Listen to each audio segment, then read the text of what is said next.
अस्सलाम वालेकुम नाजरीन। ड्रामा सीरियल मनांगन के नेक्स्ट एपिसोड में आप देखेंगे मानूर जो कि अपनी बहन का पूरा पर्दा रखने की कोशिश करती है ताकि उसके झूठ के बारे में मैं सबको ना बताऊं, और खास तौर पर इस सकलैन भाई को तो हरगिज इस बात की भनक तक ना पड़े। वो आती है अपनी बहन को समझाती है कि मैं तो तुम्हारा पर्दा रखने की कोशिश कर रही हूँ और मुझे तुमसे इस बेवकूफ़ी की तवक्को नहीं थी। तो आज दोनों बहनों के दरमियान खुलकर ही बात होती है माहिर और फराज को लेकर।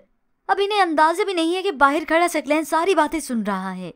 तो मानूर उसे समझाने की कोशिश करती है कि माहिर ऐसा नहीं जैसे नजर आता है और फराज से वो बिल्कुल मुख्तलिफ है। ये सुनकर तो रमशा को हैरत होती है कि फराज भाई इतने अच्छे और माहिर इतना बुरा।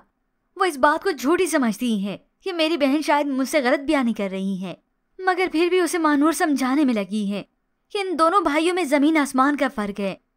अब ये सारी बातें सुनकर तो सकलैन को असल बात की समझ आ गई कि इसका मतलब मुझे फराज को समझने में काफी गलती हो गई। मगर चलो उसका भाई तो अच्छा नहीं, वो तो नीयत का बुरा है।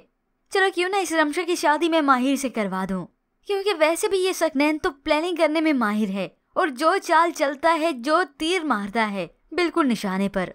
अब यहाँ से माहिर जो कि अपने घर गई, उसे क्या मालूम था कि उसकी अच्छाई उसी के गले पड़ेगी। और वैसे भी गलती भी माहिर की है। फराज उसका शोहर है, उसे हर बात बतानी चाहिए थी। मानूर वापिस आए तो सास मिर्च मसाले लगाकर अपने बेटे को बताती है कि मानूर ने आयमा का रिश्ता खत्म करवाने की कोशिश की है। उसने यासिर को कॉल करके कहा है। तभी वो मानूर से ये बात पूछता है। अब उसने जी कहकर आगे बात करना चाहिए थी कि फराज को ये सब सुनकर उसी वक्त गुस्सा आ जाता है। तो आज वो पहली मर्तबा मानूर पर गुस्सा हुआ और कमरे में चला गया। तो फौरन से मानूर उसके पीछे जाती है। फराज प्लीज मेरी बात समझने की कोशिश करें। मुझे आयमा ने ये बात कही थी कि वो शादी के लिए अभी रेडी नहीं। ये सुनकर तो फराज को और भी गुस्सा आ गया कि मुझे ये बात आपको सबसे पहले बतानी चाहिए थी। और वाकई ऐसे ही है, मानूर को फराज से मशवरा करना चाहिए था। और आज यूं ही इन दोनों के दरमियान पहली मर्तबा खफगी हो गई। फराज मानूर से नाराज हो गया। अगले दिन भी फराज इससे नाराज सा रहता है, जिसकी वजह से मानूर काफी डिस्टर्ब होती है। अब जबकि दूसरी जानिब व्यूअर्स आप देखेंगे, फारी की वालदा उसे समझाती है कि सकलैन कभी तलाक नहीं देगा इस अरीबा को, वो तो तुम्हें बस टाल रहा है। मगर ये फारिया भी अपने आप को फारिया ही समझती है कि मैं कुछ भी कर सकती हूँ। इसलिए तो एक दिन ये फारिया आखिरकार चली गई अरीबा के पास। मैं फारिया हूँ सकलैन की बीवी। ये सुनकर तो अरीबा का मुंह खुले का खुला रह गया। तो उसी वक्त सकलैन भी घर आ जाता है और अपनी आंखों से ये नजारा देख लेता है। मगर इस फारिया को कोई परवाह नहीं, क्योंकि ये तो चाहती भी यही थी कि अगर सकलैन अपनी दूसरी शादी की हकीकत नहीं खोल रहा तो मैं जाकर खोल दूं। इस तरह से अब सकलैन अरीबा को आसानी से तलाक दे सकेगा, बल्कि हो सकता है अरीबा खुद ही सकलैन से तलाक ले ले। खैर अब यहाँ पर सकलैन आया हकीकत भी सुन चुका है और अपनी आंखों से देख चुका है। तो फिर भी इसका कोई ना कोई ड्रामा तैयार होगा अरीबा के लिए कि हाँ मुझे तो औलाद चाहिए थी, तो मैं फिर क्या करता।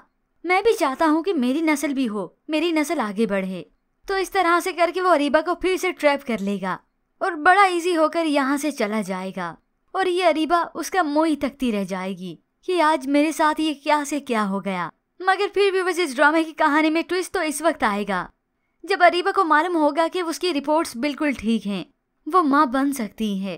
तभी वो खुशी से अपनी वालदा के जाकर गले लगेगी और उसकी वालदा भी खुश होंगी कि चलो मेरी बेटी बांझ नहीं।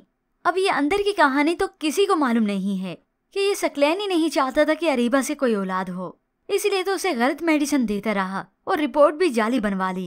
खैर अब सकलैन जो कि दूसरी शादी को निभाएगा और पहली को भी जैसे कैसे करके, और फिर ये अरीबा भी मजबूर हो जाएगी कि हाँ उसका शोहर करता भी तो क्या करता, क्योंकि अभी तो हाथ पकड़कर सकलैन ने इस रमशा की पोल भी सारी खोलनी है।